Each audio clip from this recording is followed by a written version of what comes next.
गोपी जन वल्लभा गिरिवरधारी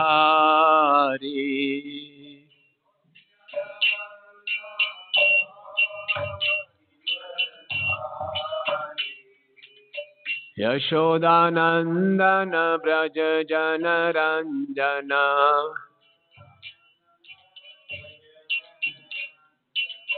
यमुना तीरा वनचारी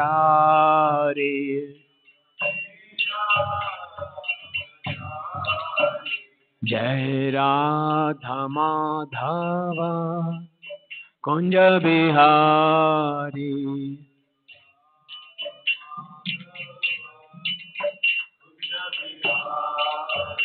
हरे कृष्णा कृष्णा कृष्णा हरे हरे, हरे रामा राम राम हरे हरे।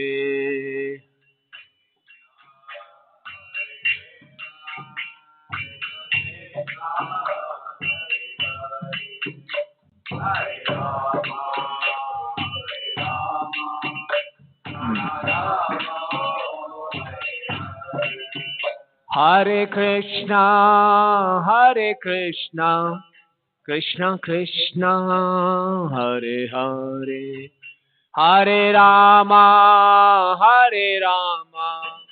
राम राम हरे हरे।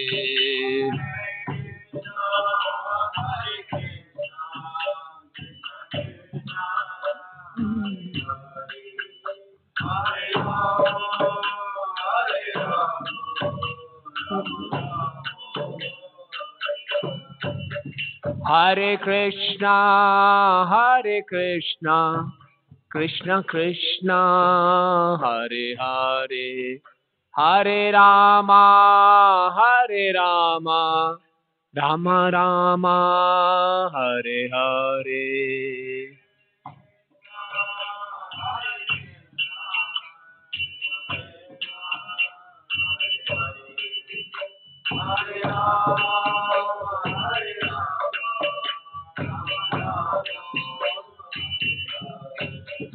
हरे कृष्णा कृष्णा कृष्णा हरे हरे, हरे राम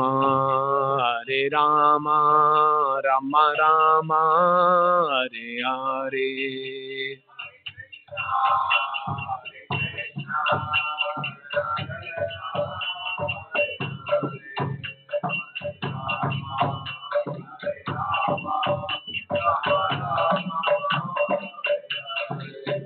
हरे कृष्णा कृष्णा कृष्णा हरे हरे, हरे राम राम राम हरे हरे।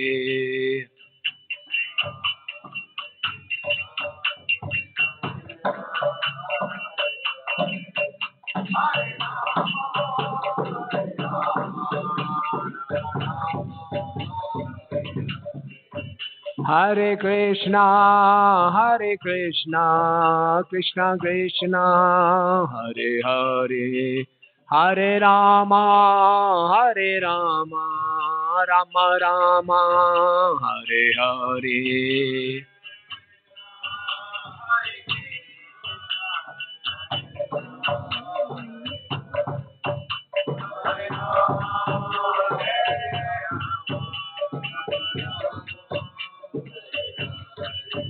जय Prabhupada Srila Prabhupada.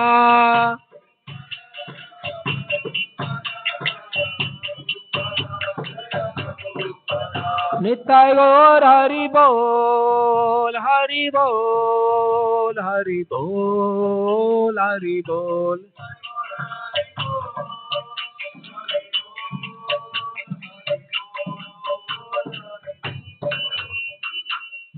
Jam Vishnupada Paramhans Pojikacharya Ashtotro Ashtoshi Shrimad His Divine Grace A.C. Bhaktivedanta Swami Srila Prabhupada Ki ISKCON Founder Acharya Jagat Guru Severe the whole world A.C. Bhaktivedanta Swami Srila Prabhupada Ki Jam Vishnupada Paramhans Pojikacharya Ashtotro Ashtoshi Shrimad His Divine Grace La Bhakti Siddhanta Sasi Thakur Maharaj Prabhupada Ki अनंत कोटि वैष्णव वृंद की नामाचार्य श्री हरिदास ठाकुर की प्रेम से कहो श्री कृष्ण चैतन्य प्रभु नित्यानंद श्री अद्वैत गदाधर शिवासादि गौर भक्त वृंद की श्री श्री राधा श्याम सुंदर जी की श्री गौर निताय की श्री कृष्ण बलराम की जगन्नाथ बलदेव सुभद्रा सुदर्शन जी की श्री लक्ष्मी नरसिंह देव भगवान की बिंद देवी तुलसी महारानी की ग्रंथ राज श्रीमद् भागवतम की निताय गौर प्रेमानंदे.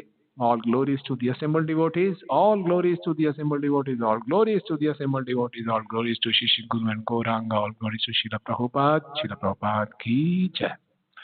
Om Namo Bhagavate Vasudevaya.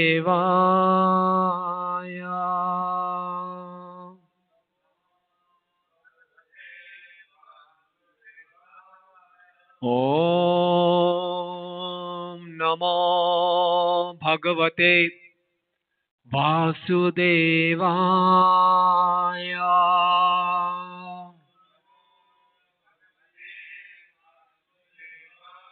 Om Namo Bhagavate Vasudevaya.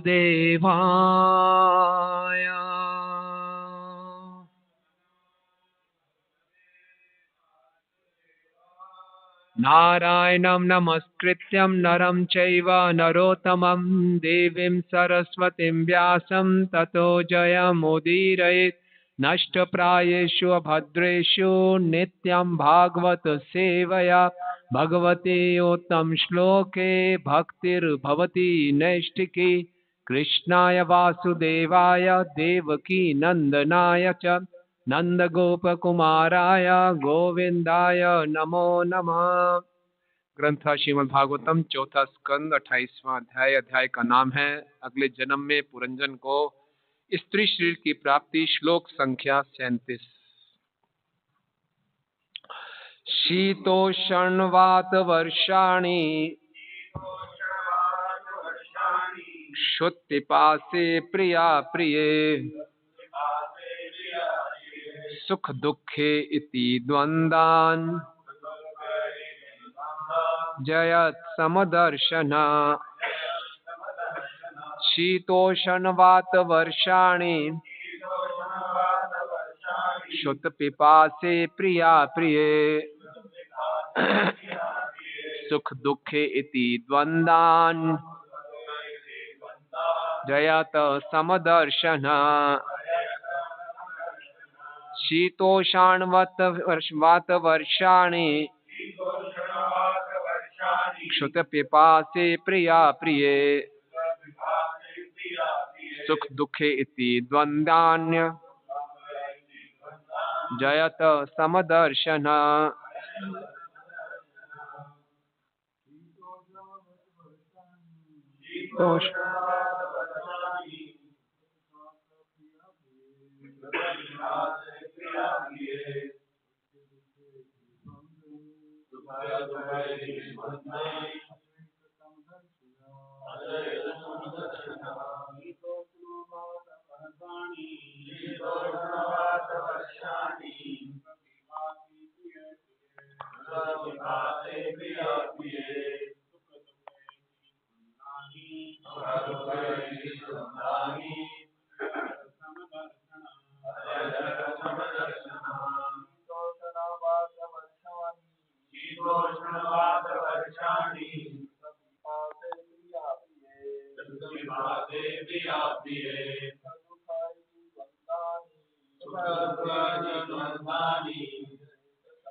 धन्यवाद।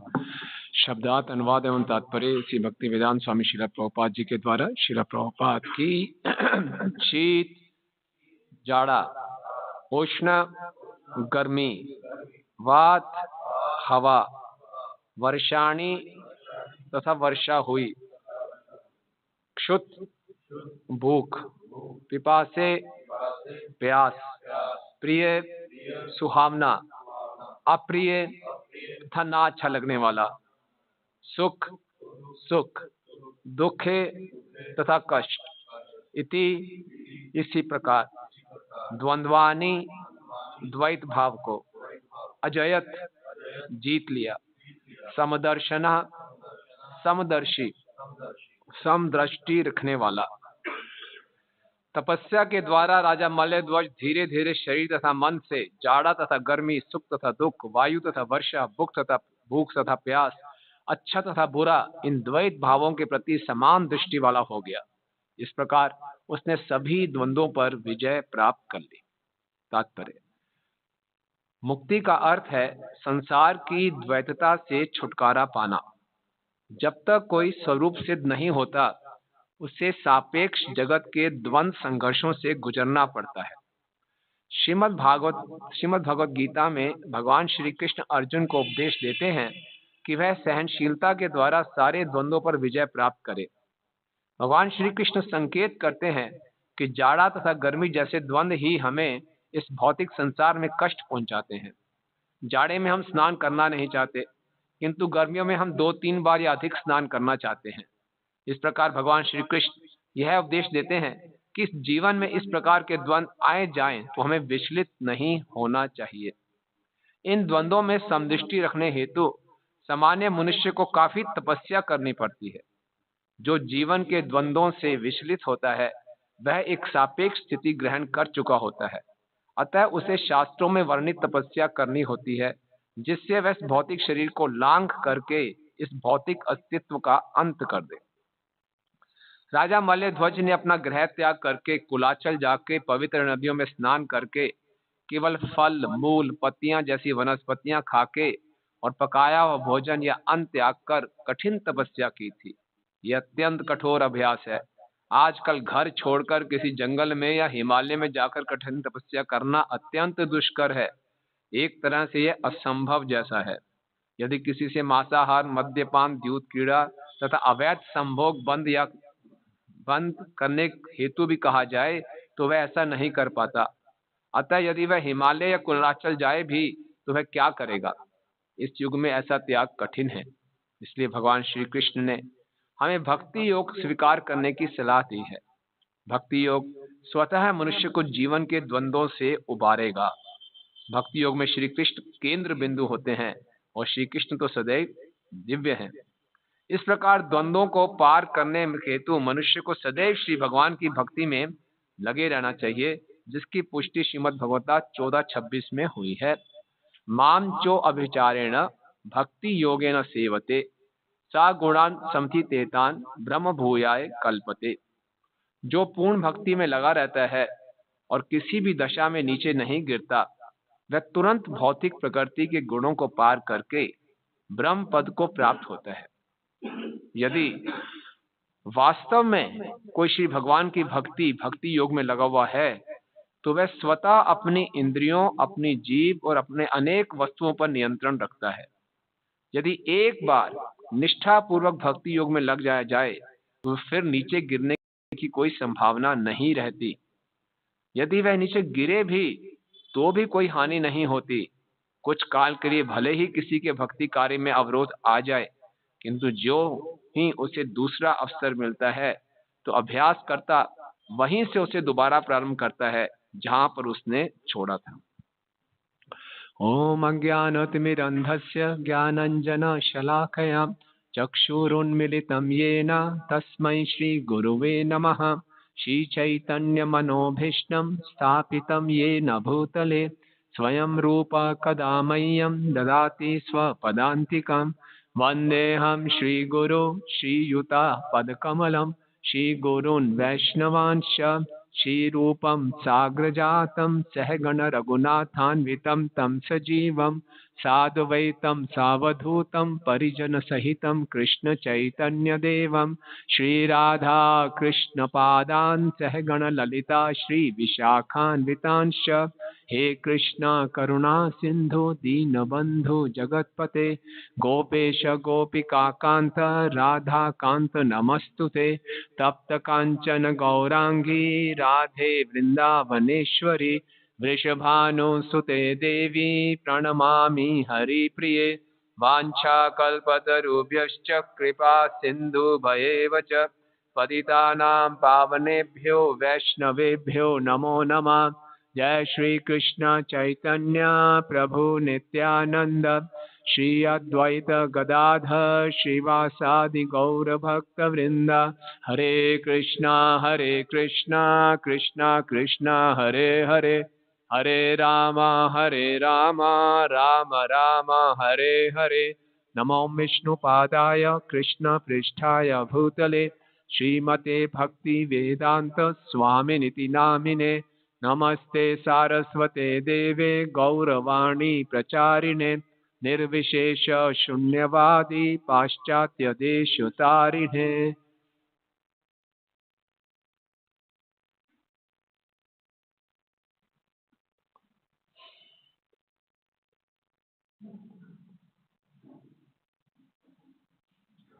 हरे कृष्ण। आप सब भक्तों का हार्दिक स्वागत है।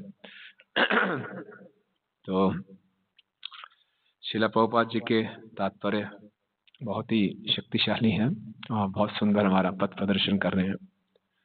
और आज के इस श्लोक में बताया जा रहा है कि राजा मल्लध्वज कुलाचल चले गए, उनकी पत्नी भी साथ में गई, और सर्दी गर्मी वर्षा वायु भूख प्यास अच्छा बुरा सुख दुख इन सब के ऊपर उन्होंने तपस्या के द्वारा विजय प्राप्त कर ली।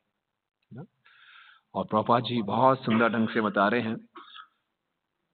प्रभुपाद जी लिख रहे हैं कि मुक्ति का अर्थ है संसार की द्वैतता से छुटकारा पाना, है ना। इस संसार में हम सब महसूस करते हैं उतार चढ़ाव। जो आज हमारी प्रशंसा कर रहे हैं कल हमारी पिटाई करते हैं। जो अच्छा है आज सुख है कल दुख है। इस संसार में एक ही चीज स्थायी है, वो है परिवर्तन।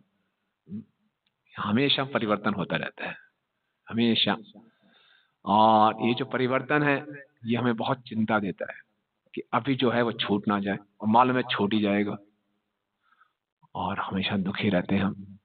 और हम सबका अनुभव होगा और हमने देखा भी होगा, बहुत से भक्त आते हैं बहुत अच्छे ढंग से भक्ति कर रहे होते हैं, उनके जीवन में कुछ ऐसे उतार चढ़ाव आते हैं कि वो भक्ति से च्युत हो जाते हैं, भक्ति छूट जाती है।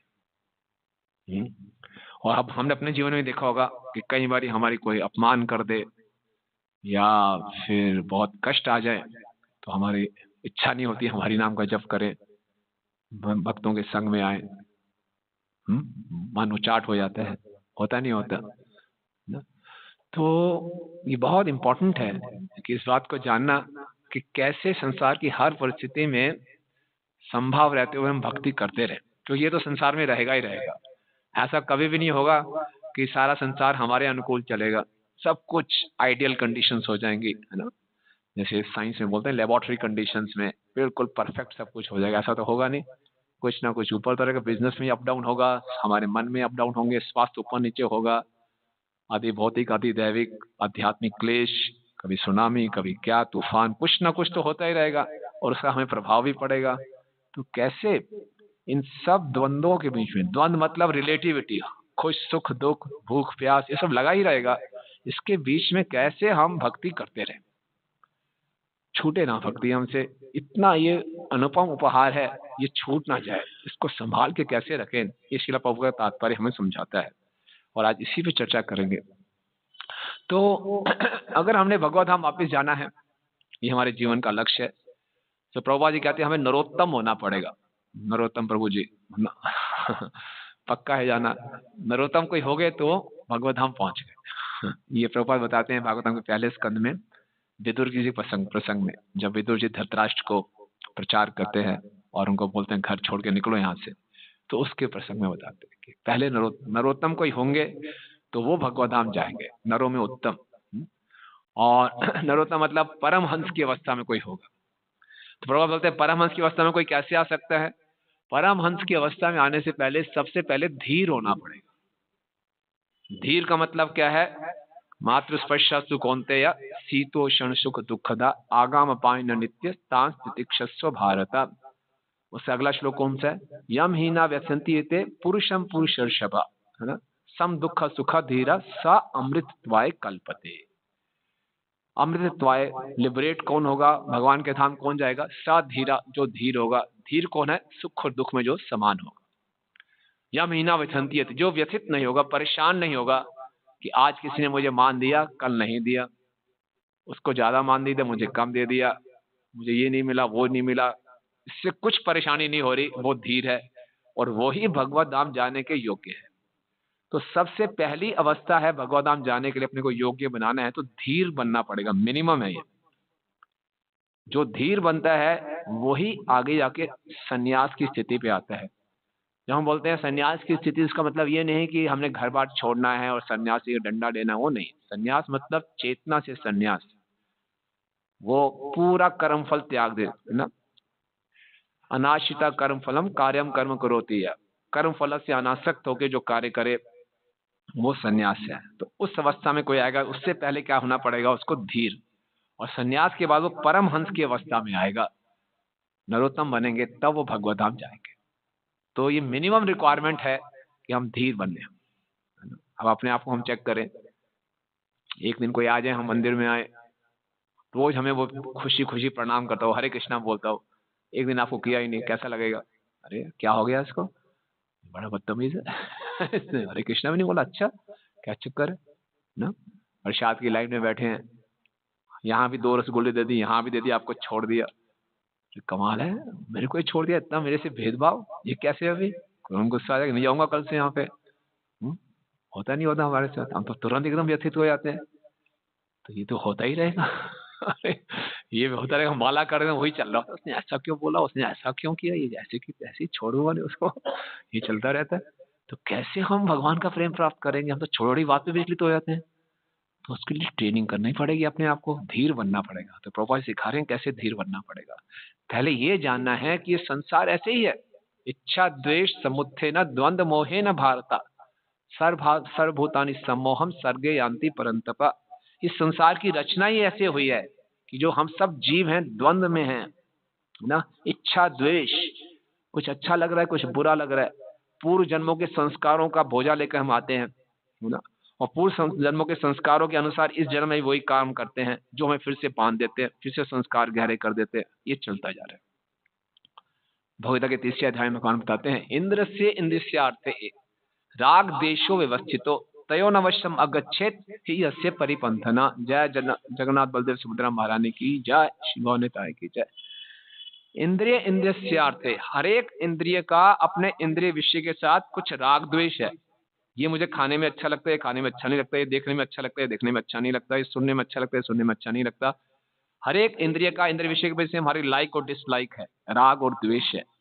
इसको व्यवस्थित कर देना चाहिए, इसको सेट कर देना चाहिए। ये व्यवस्थित नहीं किया, अगर इसके वश में हम आ गए तो हम भक्ति नहीं कर सकते। ये हमारी भक्ति को लूट लेता है। ये भक्त मुझे पसंद नहीं है, ये मैं इसके साथ सेवा नहीं करूंगा, ये भक्ति हमारे खत्म कर देता है। ये भक्ति के मार्ग के लुटेरे हैं ऐसा राग द्वेष। इस द्वंद्व से बचना ही है अगर भक्ति में आगे बढ़ना है। ये अपने आप को समझना पड़ेगा, इसका बहुत नुकसान है। और इसलिए कैसे करना है इसको, अब इसको टॉलरेट करना सीख रहे हैं। तो जो भक्त लोग नहीं है, प्रभुपाद जी बता रहे हैं योगी जन है, उसको कैसे टॉलरेट करते हैं? अपने शरीर को ऐसा बना दो, सर्दी के अंदर ठंडे पानी के अंदर चले जाएंगे, यहाँ तक ठिठुरते रहेंगे, कांपेंगे, तपस्या करेंगे। गर्मी के अंदर अपने आप को आग में घेर लेंगे, ताकि हमारा शरीर एकदम एडियाबेटिक बन जाए। पढ़ते थे ना फिजिक्स में, ना टेम्परेचर कोई प्रभाव ही नहीं पड़ेगा, ना गर्मी का ना सर्दी का, वैसे का वैसे ही रहेगा। तो इस ढंग से भूखे रह के अपने शरीर को ऐसे ट्रेन कर लिया, मन को ट्रेन कर लिया। तो इस प्रकार की तपस्या से हृदय बड़ा कठोर हो जाता है। हम्म? द्वंद्व को सहना, उतार चढ़ाव को सहना, ये नहीं कि हृदय कठोर हो जाए। आपको याद होगा पिछले अभी सर्दियों में पिछले महीने परम पूज्य गोपाल कृष्ण स्वामी महाराज यहाँ पर आए थे। उन्होंने यही श्लोक लिया था, भगवद गीता के 12वें अध्याय का 13वां श्लोक, अद्वेष्टा सर्वभूतानां मैत्र करुणा एव च, है ना, निर्भव निरहंकारा सम दुख सुख क्षम, ये श्लोक लिया था। तो एक यूथ ने एक क्वेश्चन पूछा था, अगर आपको याद हो, कि ऐसा कैसे संभव है, कोई इमोशंस ही नहीं है, सुख दुख हो रहा है, कोई द्वेष है नहीं है, ऐसे कैसे कोई जा सकता है कि बिना किसी इमोशंस के कोई। तो लोग ये समझते हैं कि संभव होना इमोशनलेस होना, पत्थर जैसे हृदय हो जाए, जो मर्जी हो जाए, हमें फर्क नहीं पड़ रहा। नहीं, इसका अर्थ ये नहीं।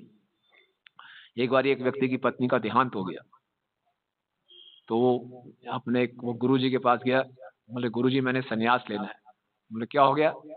मेरी पत्नी का देहांत हो गया, मेरी आंख से एक आंसू भी नहीं निकला, मुझे संन्यास दे दीजिए। गुरु जी ने बोले जाओ दोबारा विवाह करो। बोले क्यों?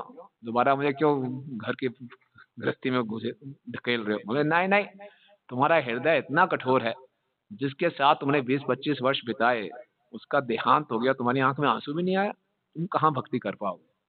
जाओ, अभी और ट्रेनिंग की जरूरत है, दोबारा से विवाह करो, है ना।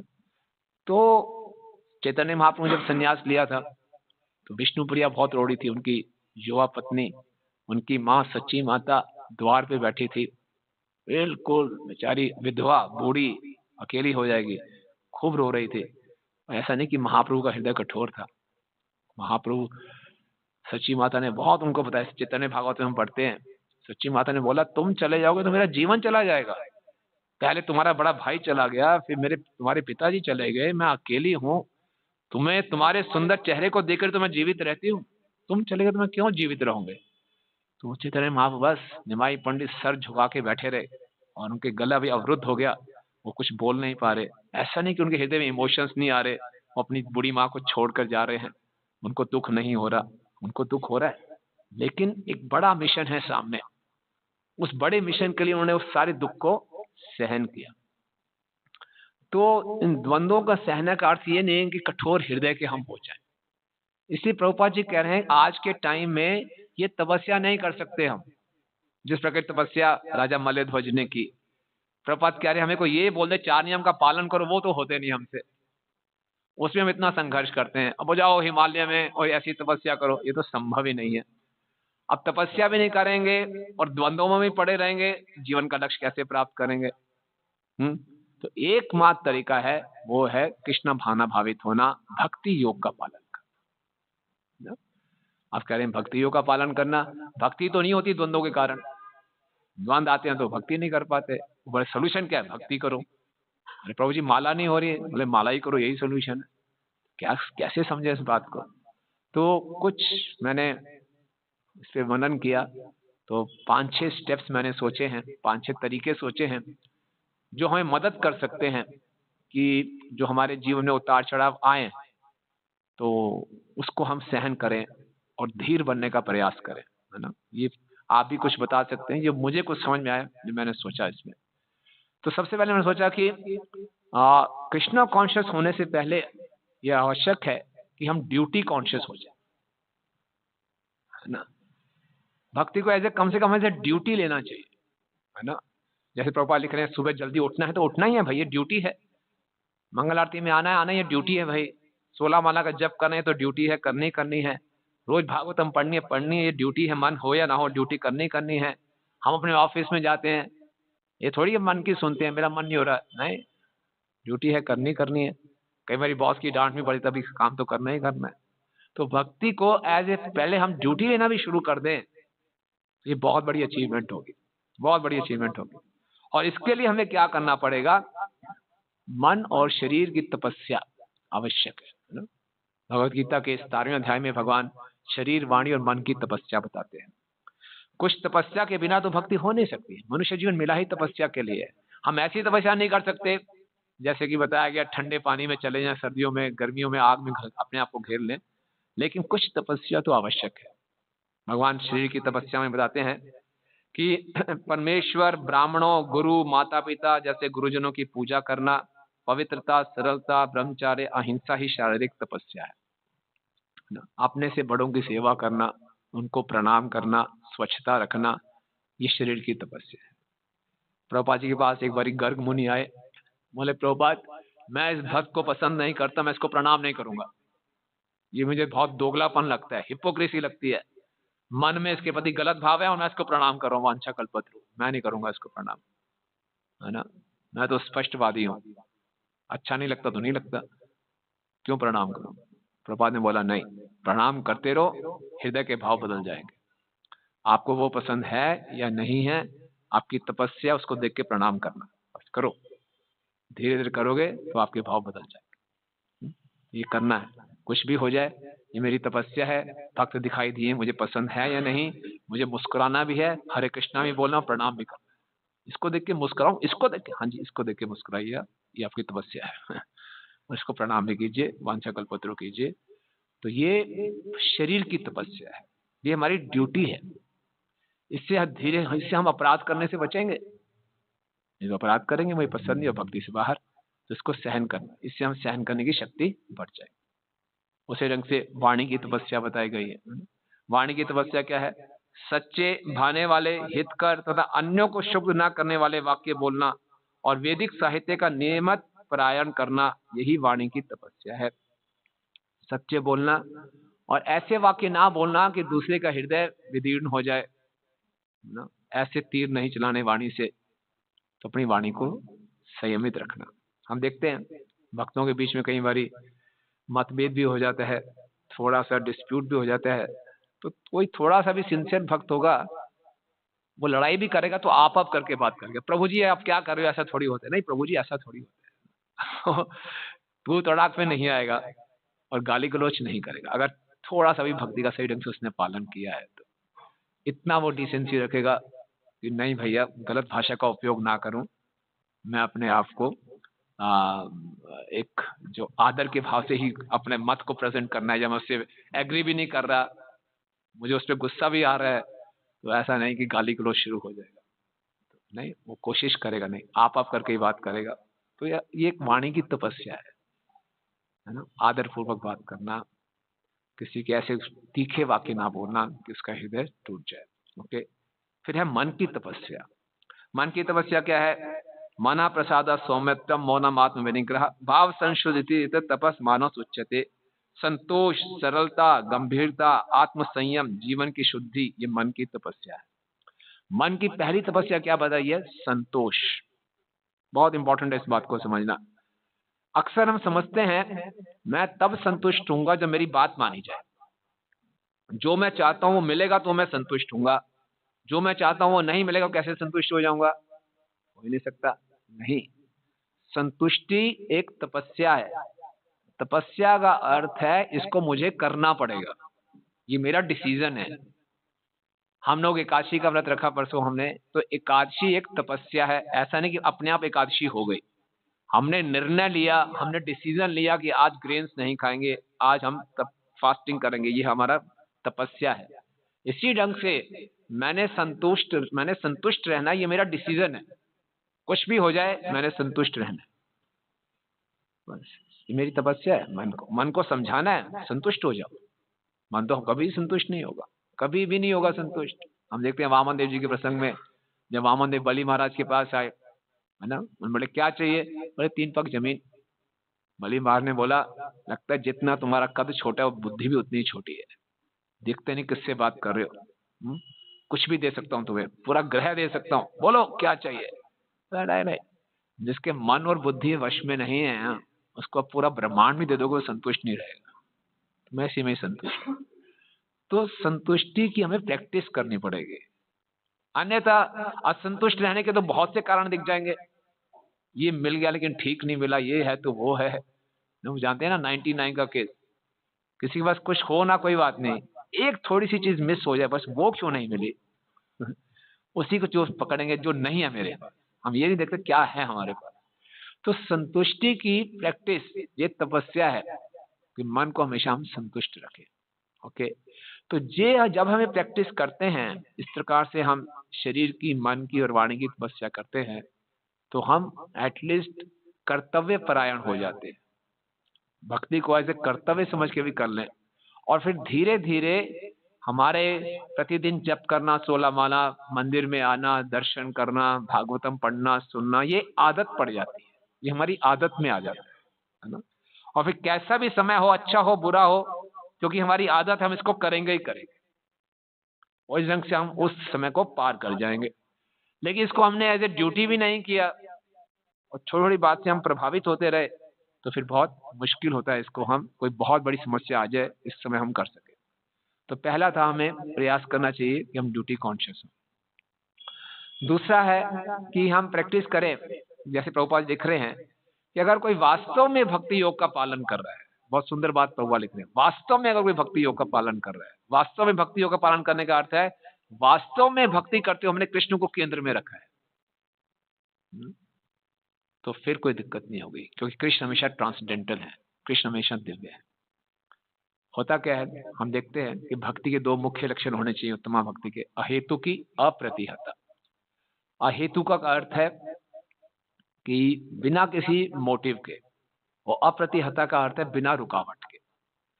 अगर हम भक्ति किसी हेतु के साथ कर रहे हैं, किसी अपनी इच्छा के साथ कर रहे हैं, तो उसमें रुकावट आएगी आएगी। और केवल कृष्ण की प्रसन्नता के लिए कर रहे हैं तो कभी रुकावट नहीं आएगी, तो कृष्ण तो दिव्य है। कुछ और हमारा एजेंडा है, तो वो एजेंडा पूरा नहीं हुआ तो भक्ति रुक जाएगी। भगवान गीता में बताते हैं 4 प्रकार के लोग मेरी शरण में आते हैं, आर्तो जिज्ञासी अर्थार्थी ज्ञानी च भरतर्षभ। कई बार लोग आते हैं, भैया बिजनेस चल जाए या हमारे दुख दूर हो जाए, तो या तो हमारी इच्छा पूरी हो जाती है तो बोले काम पूरा हो गया, अब क्यों भक्ति करें, या इच्छा पूरी नहीं होती, बोले कुछ और करें, भक्ति छोड़ें। तो या तो सुख आ जाता है, इच्छा पूरी हो गई तो आने की आवश्यकता नहीं, भक्ति करने की जरूरत नहीं, काम पूरा हो गया। इच्छा पूरी नहीं हुई तो इच्छा पूरी हो ही नहीं रही तो कुछ और रास्ता पकड़े तो व्यक्ति छोड़ देता है। तो हेतु या तो पूरा हो गया तो छोड़ देंगे, हेतु पूरा नहीं हुआ तो भी छोड़ देते हैं, क्योंकि कृष्ण केंद्र में नहीं है ना। या फिर हम भक्ति कर रहे हैं, हम भक्ति करते हुए संस्था में कुछ चाहिए, कुछ पोस्ट चाहिए, कुछ पोजीशन चाहिए, कुछ पावर चाहिए, वो नहीं मिलती, चलो जी कहीं और चलते हैं, इसलिए लोग छोड़ देते हैं। या फिर उसने, हमने देखा ये कुछ लाइव केसेस देखे हमने जीवन में, या फिर वो कर रहा है अच्छे ढंग से भक्ति कर रहा है, कई बार जीवन में ऐसा तूफान आता है, एक्सट्रीम दुख आ जाता है, बहुत बड़ा दुख आ गया, या कोई एक्सट्रीम बहुत बड़ा सुख आ गया, तो व्यक्ति विचलित हो जाता है, वो इतना सहन नहीं कर पाता। हुआ एक दो बारी हमारे केस ऐसे, बहुत से मेरे मित्र थे, उनके व्यक्तिगत जीवन में कोई ऐसे दुख आ गए, वो संभाल ही नहीं पाए अपने आप को, अच्छे भक्त है ना, और कई बार बहुत बड़ा सुख आ जाता है। एक युवा था, बड़ा अच्छा भक्त था, उसका एक कृष्णा कॉन्शियस भक्तिन से, लड़की से विवाह हो गया, दोनों भक्त हैं, लेकिन दोनों ही बहुत अच्छे थे, इतने अच्छे थे कि अपने आप में ही खो गए, भक्ति छोड़ दी। इतना सुख दिया एक दूसरे को उन्होंने, भक्ति छोड़ गए, गायब हो गए एकदम। हम तो बड़े खुश थे, बड़ा अच्छा कॉम्बिनेशन है, वो इतना अच्छा कॉम्बिनेशन खत्म। प्रभा कहते हैं boy is good, girl is good, and both are together they are not good. गायब हो गए दोनों, इतना सुख दे दिया एक दूसरे को। तो बहुत ज्यादा खुशी भी टॉलरेट नहीं होती, और बहुत ज्यादा गम भी टाइम में टॉलरेट नहीं होता, व्यक्ति एकदम घूम जाता है, वो एकदम तूफान आता है उसमें उड़ जाते हैं। तो ये बड़ा खतरनाक है, संसार तो ऐसे ही है। आज हम ठीक ठाक हैं, सुरक्षित हैं, अगले क्षण हो या ना हो कुछ पता नहीं है, कुछ हो जाए, एक सेकंड में पूरा जीवन बदल जाता है। तो ये हम सोचते हैं, हम गारंटी ले लेते हैं, मैं तो रोज माला करता हूँ, नहीं कुछ पता नहीं, कुछ ऐसा हो जाए, अच्छे अच्छे दिग्गज लोग विचलित हो जाते हैं। थोड़ा संभाल के रहना है, बहुत प्रार्थनाएं करनी है भगवान से कि भैया कुछ भी हो जाए मेरे को, और आप हमेशा भक्तों के संग में रखिए, हमेशा हरि नाम लेता रहो। तो इसमें क्या है कि कृष्ण को केंद्र में रखना, हमेशा कृष्ण को केंद्र में रखेंगे भक्ति करते हुए, हम देखें कौन केंद्र में है, किसकी प्रसन्नता के लिए मैं कर रहा हूं। तो कृष्ण केंद्र में अर्थ है कि जीवन के लक्ष्य को केंद्र में रखना। जिस प्रकार से एक परिवार में हम देखते हैं, भारत में होता है अक्सर, पहले तो होता ही था, हस्बैंड और वाइफ में कभी बनती नहीं है ना, झगड़े ही झगड़े चल रहे हैं, लेकिन फिर भी वो इकट्ठे रहते हैं, क्यों? बच्चों के लिए, बच्चों का भविष्य तो रहते हैं। हमारे एक बार मंदिर में एक प्रभु जी और माता जी आए, वृद्ध थे, बोले हमने गोल्डन जुबली सेलिब्रेट करनी है हमारी एनिवर्सरी की। बहुत अच्छी बात है, बधाई हो, 50 साल आपको इकट्ठे हो गए, तो बहुत बड़ी खुशी की बात है। बताइए क्या प्रसाद स्पॉन्सर करना चाहते हैं, क्या मेनू चाहिए आपको? प्रभु जी ने बोला ऐसा सच चाहिए, माता जी बोला ये चाहिए, वहीं लड़ाई शुरू हो गया। तुम मानती नहीं मेरी बात, तुम नहीं मानते, ये हो गया वो हो गया। मैं बड़ा अच्छा 50 साल आपके निकल गए, बहुत बड़ी बड़ी बहुत बड़ी अचीवमेंट है। एक छोटी सी बात पे इतना बड़ा झगड़ा मेरे सामने मंदिर में हो गया, और आए थे 85 उसमें करने, क्यों इकट्ठे रह रहे हैं तब भी क्यों?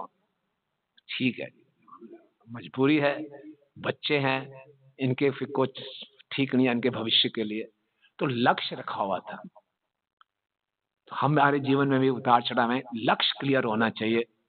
भैया कृष्ण प्रेम पाना है, कोई बात नहीं, भगवान कह रहे हैं सर्दी गर्मियां निकल जाएगा, टॉलरेट कर लो, है ना।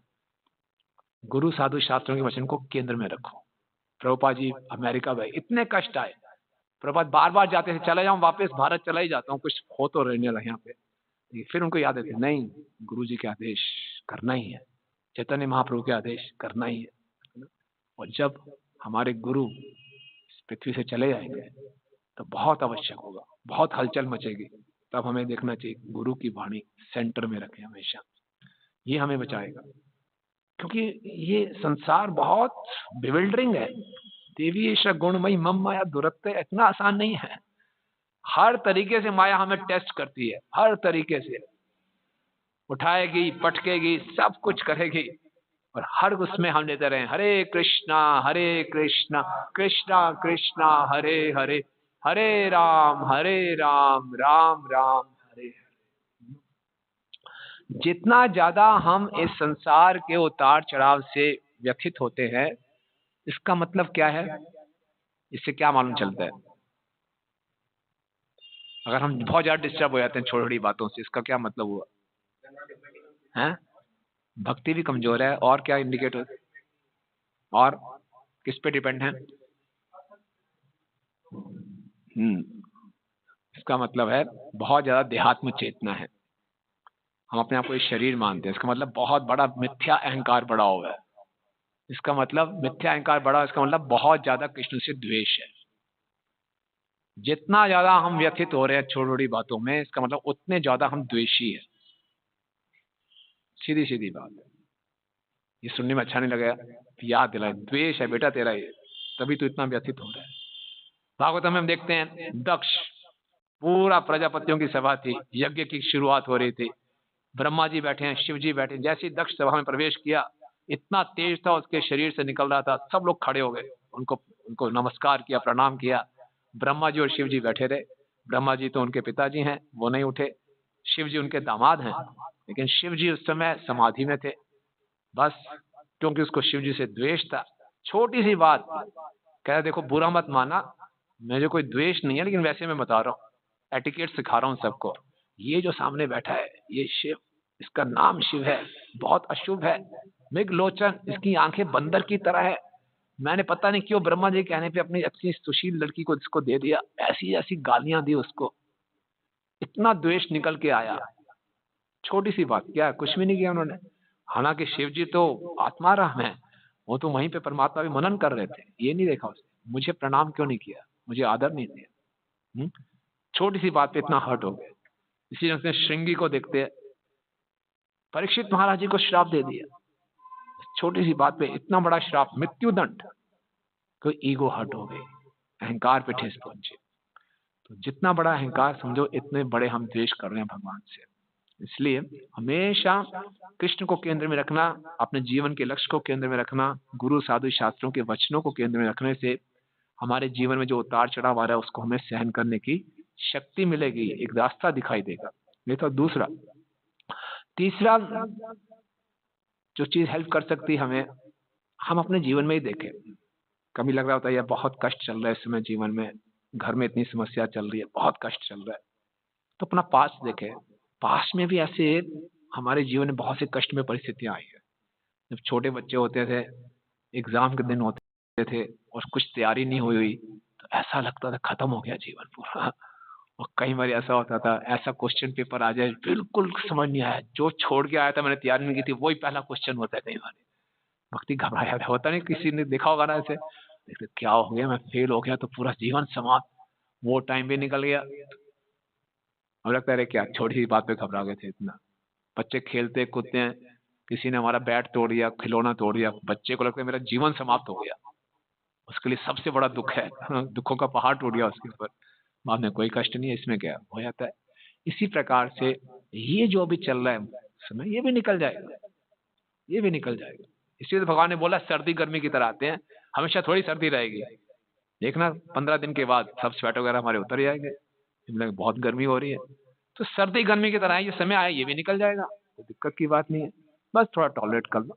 तो क्या चीज़ हमें हेल्प करेगी? तो बहुत अच्छा एक स्टेटमेंट मैंने पढ़ा था, चैतन्य चरण प्रभु का एक आर्टिकल था, बहुत अच्छा स्टेटमेंट लगा मुझे। वो कह रहे थे, do not eternalize the present, rather be present in the eternity.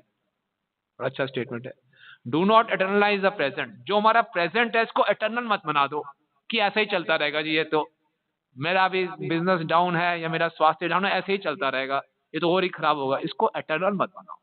Rather क्या करो, B present in the eternal. Eternal क्या है? मेरी वास्तविक स्थिति क्या है? मैं जीवात्मा हूं, मैं सच्चिदानंद हूं, मैं कृष्ण का अंश हूं, मेरा इस संसार से कुछ लेना देना ही नहीं है। इस स्थिति में अपने आप को स्थित करो। तो ये हमें मदद करता है कि उस समय को मैं सहन कर सकूं। राइट, ये था तीसरा। चौथा था जो हमें मदद कर सकता है कि हम अपने कोई ऐसी सेवा ले लें और उसमें पूरा अपने आप को एब्जॉर्ब कर लें। प्रभुपाद जी के एक शिष्य थे जयानंद प्रभु, वो इतना अपने आप को सेवा में व्यस्त रखते थे कि किसी ने बोला, जयानंद प्रभु लोग आपके बारे में ये बुराई कर रहे हैं।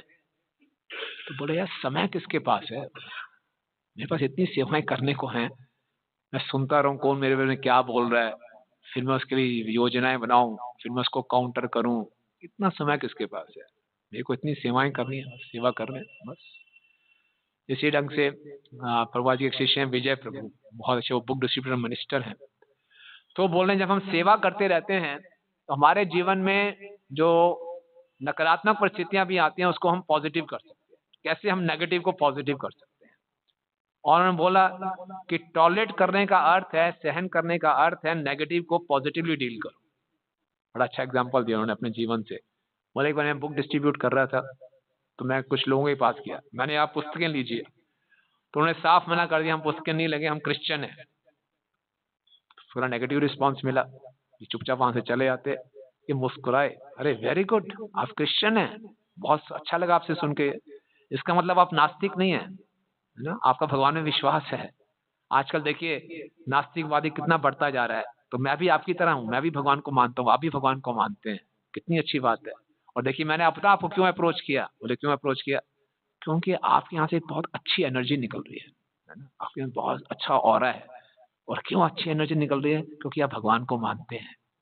तो हम चाहते हैं सबके अच्छा ये अच्छी एनर्जी को फैलाएं। ये पुस्तकें लीजिए, पढ़िए, इसको खूब फैलाएं। उन्हें खूब अच्छी पुस्तकें भी ले ली, बहुत डोनेशन में ली। तो कह रहे हैं कि किसी नेगेटिव सिचुएशन थी उसको हमने कैसे कर दिया, पॉजिटिव किया। क्यों? मेरे को पक्का था पुस्तकें मैंने बांटनी है, सेवा में एब्जॉर्ब है। तो सेवा में हम जब एब्जॉर्ब होते हैं तो हम जो भी संकट आए उसको हम सहन कर सकते हैं। अगर कोई सेवा में हमारे को एब्जॉर्प्शन नहीं है तो छोटे छोटे संकट से हम विचलित हो सकते हैं। तो ये था चौथा। और पांचवा है कि पूरी श्रद्धा हमें होनी चाहिए कि कृष्ण और गुरु मेरे हितैषी हैं। कई बार हम तो जय गुरुदेव करते हैं, जब तक गुरुजी हमारे मन की बातें टिक टिक करते रहे, जो हम चाहते हैं गुरुजी बोलते वेरी गुड करो, वेरी गुड गुरुजी बहुत अच्छे हैं, जय गुरु महाराज, बस बस आप सब कुछ है। और थोड़ा सा ऐसी बात कह दी जो कि हमारे मन के प्रतिकूल है, गुरुजी तो किसी और को प्रेफरेंस देते हैं, है ना। पहले भी ऐसा किया था, फिर सारी अच्छी बातें भूल जाते हैं। गुरुजी पार्शल है, पता नहीं क्या गुरुजी को किसी ने कान भर दिए हैं या क्या हो गया, हमको समझ ही नहीं रहे, है ना। गुरु हमें पसंद ही नहीं आते, लोगों का कृष्ण से विश्वास उठ जाता है ना। मैंने इतना कुछ किया, कृष्ण मुझे दिया क्या?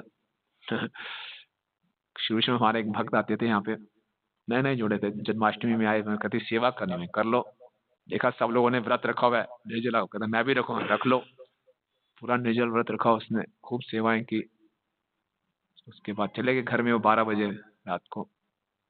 अगले दिन से गायब, आए नहीं, काफी दिन बीत गए। क्या हो गया? फोन किया उसको, प्रभु जी दिखाई नहीं दिया आप तो काफी दिनों को, क्या हो गया? अरे छोड़िए प्रभु जी, बहुत हो गया, अब तो नहीं आएंगे हम। क्या हो गया भाई, कुछ तो बता दो।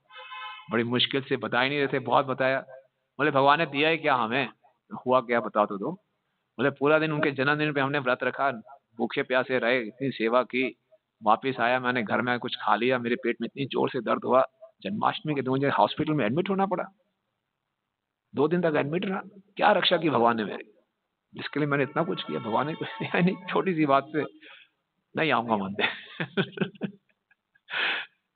बहुत समझाने का प्रयास किया, धीरे धीरे समझे। तो छोटी सी बात, ऐसे कुछ भी हो जाए किसी घर में।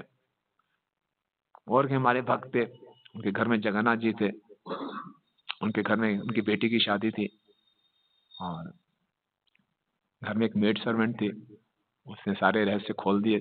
डाकू आ गए घर में रात को, और सबको बांध के पूरा का पूरा ज्वेलरी कैश सब उठा के ले गए, और बड़े परेशान। और तब तो उन्होंने बोला ठीक है, जगन्नाथ जी रक्षा कर दी, हमारी जान तो बच गई। बाद में लोग आए, पड़ोसी आए, आपके साथ ऐसा हो गया, घर में भगवान है फिर भी इतनी बड़ी बात हो गई, भगवान ने रक्षा नहीं की आपकी, यार ये तो सोचा नहीं हमने। हम दीक्षित भक्त हैं, जगन्नाथ जी घर में हैं, और बेटी की शादी होनी थी, वो डकैती पड़ गई, भगवान ने रक्षा नहीं की, डाउन हो गए। लोग सब बोलते हैं ना, सब आसपास बोलते हैं, क्या फायदा हुआ आपका, हरे कृष्णा करते रहते हो, घर में भगवान भी रख लिया, ऐसा हो गया, विचलित हो जाते हैं। ये सब जो हम बातें कर रहे हैं, अभी तो खाली बातें कर रहे हैं, हमारे जीवन में थोड़ा सा कुछ हो जाए, बड़ा मुश्किल है संभालना। कोई ईगो इतनी बड़ी होती है हमारी। लेकिन कुछ पॉजिटिव केसेस भी मैंने देखे, जिससे बड़ा उत्साह बढ़ा। हमारे कांग्रेगेशन में एक भक्त हैं, जो बहुत बड़े बिजनेसमैन हैं, और बहुत सेवा करते हैं, अच्छे प्रचारक भी हैं, अच्छे धन भी डोनेट करते हैं, बहुत अच्छी सेवा कर रहे हैं कई सालों से। और 2-3 साल पहले उनको वो अचानक बिजनेस में, बड़े लोग होते हैं, बड़ा काम होता है, 100 करोड़ का लॉस हो गया, सब कुछ बिक गया। 100 करोड़ छोटा अमाउंट नहीं होता, ऐसा लॉस एकदम। फिर वो आए, बातचीत की, मैं प्रभु ये बड़ा आपका टेस्टिंग टाइम है, बस आप बस पकड़ लो, हमेशा भक्तों के संग में रहना, और बाप और बेटे दोनों थे, एक दूसरे से लड़ाई मत करना, तुम्हारे कारण हुआ, तुम्हारे कारण हुआ, जो भी हुआ लगे रहो, बस हो जाएगा ठीक। गुरु महाराज के पास है, गुरु महाराज ने समझाया। तो अभी ऐसा नहीं कि उनको सारे 100 करोड़ वापिस मिल गए, चल रहा है केस वेस सब चल रहा है। लेकिन हिम्मत की बात है उनकी, कोई उनको डिप्रेशन नहीं, कोई ऐसा कुछ नहीं, इतने ऊपर स्थिति से इतने नीचे आना, लेकिन फिर भी वही सेवा, उसी उत्साह से प्रचार, उतना ही सब कुछ। और वो खुद कहते हैं कि भक्तों के संग ने हमें बचा लिया। भक्तों के संग में हम आते रहे, भक्तों के संग में सारे चलते रहे, 16 माला करनी करनी है, प्रचार करना ही करना है, भगवगीता बांटनी ही बांटनी है। और हर साल जितनी भगवगीता वो बांटते थे, उतनी से ज्यादा बांट रहे हैं। और जिन बिजनेस में जिन लोगों ने उनको धोखा दिया, उन लोगों से वो गीता स्पॉन्सर करा। वो खुद कहते हैं आप किस मिट्टी के बने हो, बोले हम नहीं है, ये भक्तों के संग ने हमें बचाया हो। बोले वो आपका हमारा ले देना, कोर्ट में केस अलग चल रहा है, ये गीता पहले भी आप स्पॉन्सर कीजिए। कमाल के, इतना मतलब कि भक्ति में विश्वास बढ़ गया कि वास्तव में भक्तों के संग में इतनी शक्ति है कि भक्तों के संग में रहें, भक्ति के प्रैक्टिस करते रहें, ये उतार चढ़ाव निकल जाएंगे। ये संसार है ही ऐसा, इसमें सारा सपना है, ये good dream and bad dream. सब कुछ अच्छा चल रहा है तो अच्छा सपना है, कुछ बुरा चल रहा है तो बुरा सपना है, ये सब सपना ही। भक्तों के संग में रहते हैं तो वास्तविकता में रहते हैं, ये सच्चाई है। भगवान के धाम जाना सच्चा हमारा जीवन का लक्ष्य है। तो इस प्रकार से ये कुछ हमने 5 स्टेप्स चर्चा की, 5 तरीके क्या क्या थे। पहला क्या था, ड्यूटी कॉन्शियस हो जाए। हाँ, ऑस्टेरिटी, ड्यूटी कॉन्शियस हो जाएंगे तो हमें हेल्प करेगा। दूसरा, हाँ वो से ड्यूटी कॉन्शियस बनाएं, कृष्ण को सेंटर में रखें, गुरु साधु शास्त्रों को, वचनों को, जीवन के लक्ष्य को। और तीसरा, अपने एटर्नल पोजीशन पे ध्यान दें। इस अपनी वास्तविक इस स्थिति को सनातन तक समय तक नहीं चलेगी, ये बदल जाएगी। चौथा, अपने आप को किसी सेवा में अब्जॉर्ब रखें। और पांचवा, दृढ़ विश्वास रखें, गुरु और कृष्ण मेरे हमेशा हितैषी रहेंगे। तो हमेशा भक्तों के संग में रहते हुए हम प्रयास करते रहे। ठीक है, हरे कृष्ण। किसी कोई प्रश्न है या टिप्पणी है? यस, स्टेप क्या तरीके हैं अलग अलग, कोई भी हेल्प कर ले हमें। हाँ।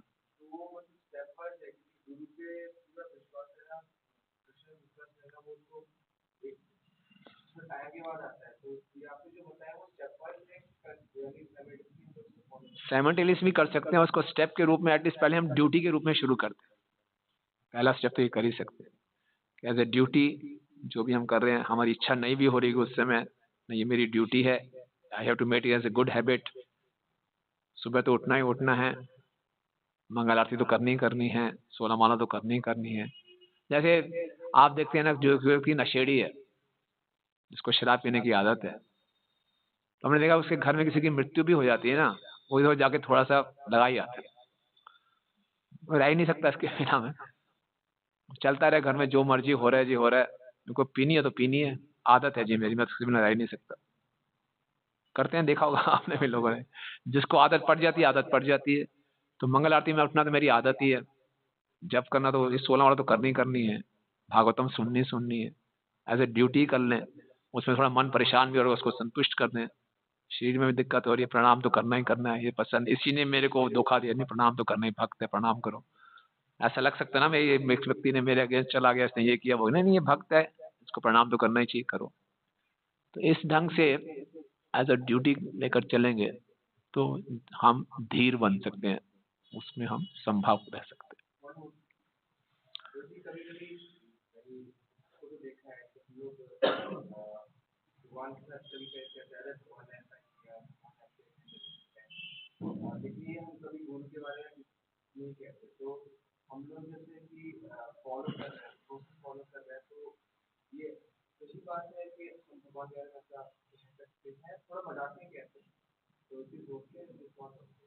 नहीं नहीं, इट्स नॉट सो कि भगवान के बारे में ऐसे मजाक नहीं कर सकते।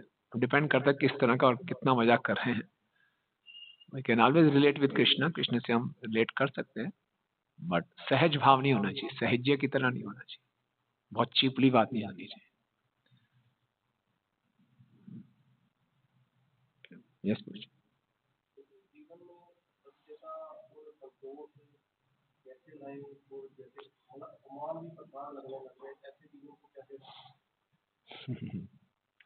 अच्छा है। तो मैंने पूछा था एक प्रश्न किसी से, तो मुझे अच्छा आंसर दिया। जितना हम भागवतम को सुनेंगे, भागवतम को पढ़ेंगे, इतने महान महान चरित्र हैं। परीक्षित महाराज को इतना अपमान हुआ, इतना श्राप मिल गया, इन्होंने इसको वरदान समझा।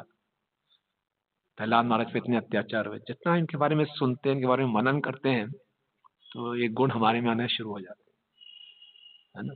इसीलिए भागवतम नित्यम भागवत सेव्या है।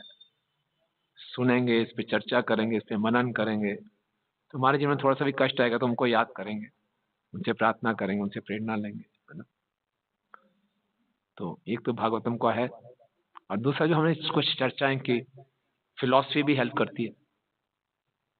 फिलॉसफी जाने कि मैं तो आत्मा हूँ, इस संसार का स्वभाव ही ऐसा है, यहाँ तो उतार चढ़ाव रहेगा ही रहेगा, आत्मा का इससे कुछ लेना देना ही नहीं है। ये शरीर खत्म हो गया, सारे सपने खत्म, अभी नया सपना शुरू, नई फिल्म शुरू, है ना। तो फिलॉसफी भी हमें हेल्प करती है, और भागवतम के चरित्र भी हमें हेल्प करते हैं।